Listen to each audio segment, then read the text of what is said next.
మనకి నిన్న ఇంగ్లాండ్తో Lord's test complete అయిపోయింది కదా.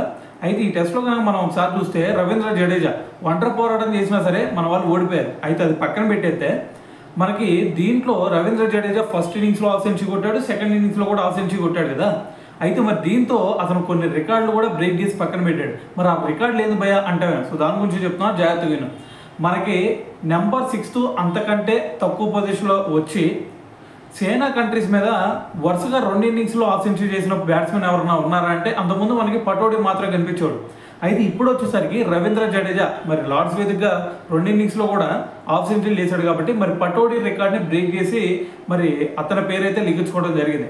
అయితే మరి దీంతో పాటు ఇంకో రికార్డ్ అన్న అదేందో భయ అంటే, మనకి ఇదే లార్డ్స్ వేదికగా మరి 2 ఇన్నింగ్స్లో కూడా హాఫ్ సెంచరీ చేసిన బ్యాట్స్మెన్ ఎవరైనా ఉన్నారా అంటే మనకు అంతకుముందు వినోద్ మాన్కర్ ఉండేవాడు.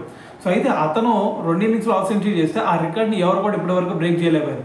అయితే నిన్న లార్డ్స్ వేదికగా ఫస్ట్ ఇన్నింగ్స్లో అలాగే సెకండ్ ఇన్నింగ్స్లో కూడా హాఫ్ సెంచరీ చేసి మనకి రవీంద్ర జడేజా ఆ రికార్డ్ని బ్రేక్ చేసి పక్కన పెట్టేశాడు. ఎక్కడితో ఆగిపోలేదు. మనకి ఇప్పటివరకు నెంబర్ 6 అంతకంటే తక్కువ పొజిషన్లో వచ్చి మరి అత్యధిక హాఫ్ సెంచరీ చేసిన బ్యాట్స్మెన్స్ ఎవరన్నా ఉన్నారంటే మనకు అంతకుముందు MS ధోని అలాగే కపిల్ దేవ్ వీళ్ళు ఉండేవాళ్ళు. సో మరి 28 హాఫ్ సెంచరీస్తో VVS లక్ష్మణ్ కూడా ఉండేవాడు. అయితే మరి నిన్న లార్డ్స్ టెస్ట్లో 2 హాఫ్ సెంచరీలు చేశాడు కాబట్టి మరి 2 హాఫ్ సెంచరీస్తో 28 హాఫ్ సెంచరీస్తో ఉన్న VVS లక్ష్మణ్ రికార్డ్ని బ్రేక్ చేసి మరి 3rd ప్లేస్లో అయితే ఇప్పుడు ఉండటం జరిగిందనమాట.